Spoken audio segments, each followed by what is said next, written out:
Oh, c'est étrange. Que voyez-vous d'étrange?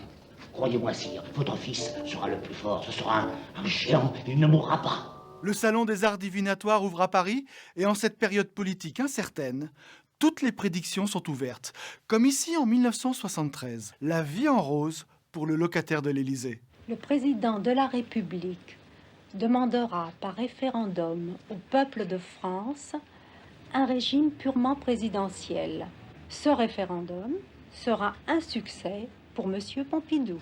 Pas de chance, Pompidou mourra quelques mois plus tard. Il n'avait sans doute pas écouté ses prédictions, mais plusieurs présidents, en revanche, consultent régulièrement les astrologues, dont le général de Gaulle. Son astrologue était lieutenant-colonel de réserve. Comme ça reste dans la maison, discrétion garantie. Je me suis rendu compte que certaines choses correspondaient à ce que j'avais dit. Par exemple?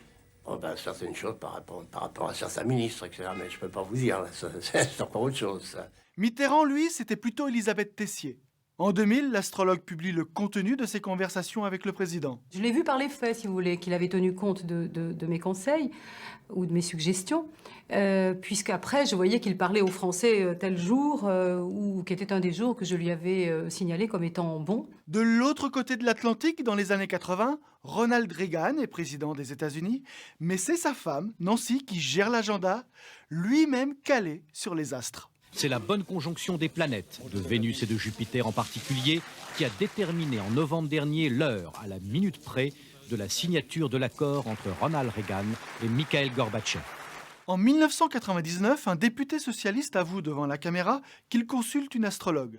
Celle-ci a même ses entrées à l'Assemblée nationale. Vous allez avoir une période très dynamique à partir d'avril, et ça semble donc se poursuivre sur les 2 années à venir, c'est-à-dire l'an 2000 et l'an 2001. L'an 2002 semble correspondre à un grand tournant ou un grand changement de vie. Elle avait bien raison, 2002 fut une année de grands changements pour Robert Gaillat. Il ne fut pas réélu. Plus sérieusement, ce témoignage de Jacques Chaban-Delmas. Le député-maire évoque alors un souvenir douloureux, la prédiction d'une voyante qui s'est réalisée. Quand les 3 phénomènes se sont produits, les 3 morts, je dois vous dire que j'ai été secoué. Il s'agissait d'un très bon coéquipier à Bordeaux, il s'agissait d'un homme que je considérais comme un jeune frère, il s'agissait de ma femme. Alors, vous comprenez que j'ai été secoué. Pour conclure, ce mot du député André Santini, drôle ou déprimant, à vous de voir. Quand un ministre des Finances vous annonce un taux de croissance entre nous, ça relève souvent plus de l'astrologie que de l'économie. Je vois des choses si étonnantes que je ne sais comment vous les dire, Majesté. Vous feriez mieux de vous taire, en effet, pour dire autant d'âneries.